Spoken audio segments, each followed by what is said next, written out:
ठाणे पूर्व नगर सेवक एवं ठाणे पूर्व जिला अध्यक्ष संजय वागुले के विरोध में एविएशन ट्रेनिंग सेंटर के संचालक को रोककर रखने एवं 22 लाख की रिश्वत मांगने की घटना सामने आई।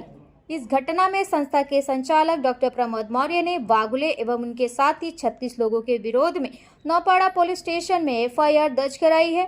पुलिस ने इस घटना की जांच शुरू की है। यह घटना सोमवार रात को हुई।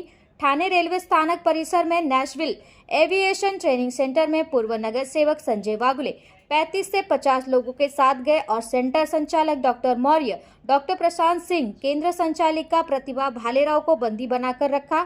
इसकी जानकारी उन्होंने पत्रकार वार्ता में दी। सेंटर में ट्रेनिंग लेने वाले विद्यार्थियों को फिर से भेजने की धमकी देकर मारामारी तोड़फोड़ करने की धमकी दी और जल्द ही 22 लाख रुपए चेक देने की बात कही। इसके उपरांत सेंटर की तरफ से नौपाड़ा पुलिस स्टेशन से मदद की गुहार लगाई गई एवं उसके बाद पुलिस ने सेंटर के लोगों को बाहर निकाला। संचालक के साथ मारामारी भी की गई। इनके खिलाफ नौपाड़ा पुलिस ने झांसा देने का मामला दर्ज किया है। सोशल मीडिया पर उनको और उनके सेंटर को जालसाजी करने की साजिश की गई। गुरुवार को संस्था के संचालक डॉक्टर प्रमोद मौर्य एवं उनकी टीम ने पत्रकार वार्ता के माध्यम से अपनी सभी मामले को रखा।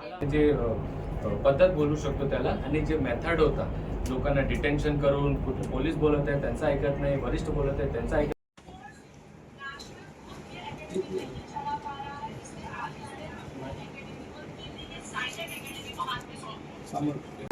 ठीक आहे। जे 22 लाख रुपये मागितले गेले ते कुठल्या पर्पजसाठी जे काही नाव घेतलं गेलं ते त्यांच्या मनात काय असेल ते असेल, पण आम्हाला ज्या पद्धतीने ते पैसे मागितले गेले that we treat as a extortion only because you will put us है ना की आप बैठो डिटेन्शन करो। 50 लोकांच्या मध्ये जर तुम्ही चेक घेऊन ये तू जा तू बस, त्याला आम्ही ॲज अ एक्सटॉर्शन घेतो।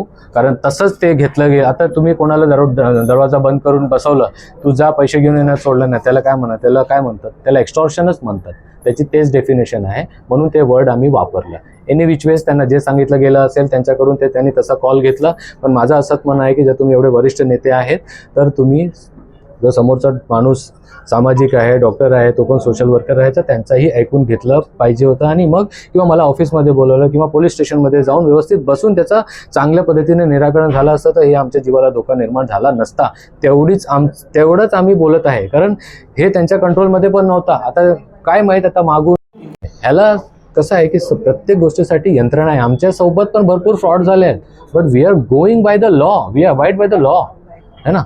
सर्वजण काय म्हणतात लॉ आपल्या हातात घ्यायला चालू करतील तर पोलीस स्टेशनची काय गरज आहे? कशाला आपल्या गृहमंत्रीची गरज आहे? हां, आम्ही जे गुन्हा दाखल केलेला आहे बघा, मला पहिल्यांदाच आम्ही असं फेस केलेलं आहे। मी पहिल्यांदा असं बघितलं की हे मॉब लिंचिंग काय असते आणि याच्यामध्ये जीव जायचा धोका कसा निर्माण होतो।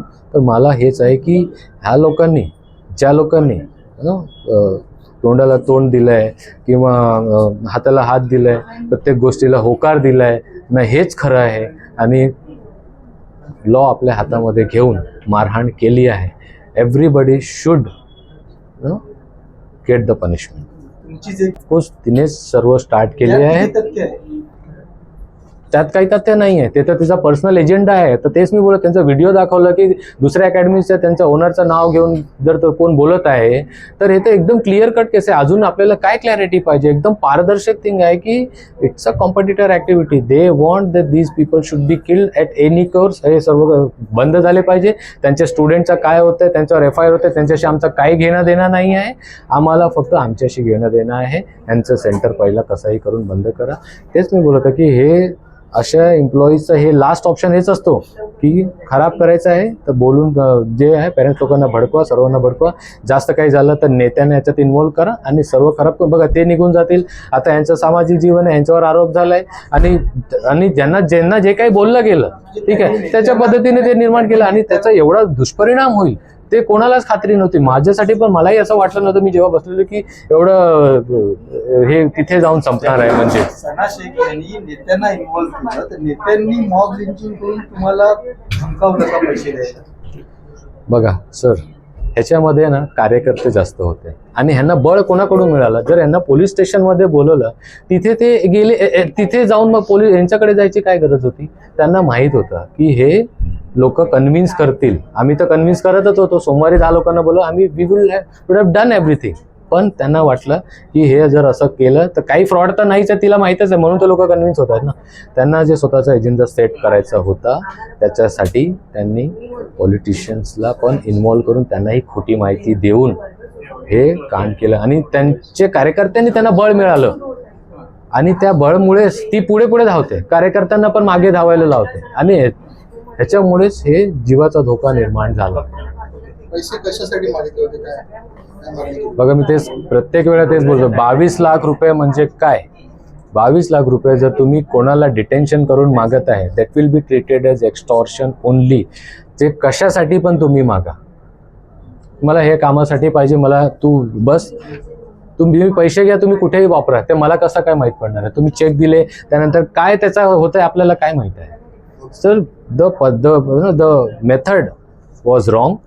तुम्ही 22 लाख रुपये मागताय किंवा कितीही रुपये मागताय आहे, पण ते पैसे जे मागायची पद्धत आहे that will be treated as extortion. Please never do that because law आहे, सर्व काही आहे, कोणाचा जीव जाऊ शकतो, ठीक आहे. आणि पोरांचं पण भविष्य याच्यात खराब झालं. जे लोक याच्यामध्ये एकदम खूप इन्व्हॉल्व झाले त्यांना काहीच माहिती नव्हती की कोणाचा काय एजेंडा आहे याच्यामागे. मॅडम जातील आपल्या कामाला लागतील, स्टुडंट आहे आता या लोकांची पूर्ण लाईफ.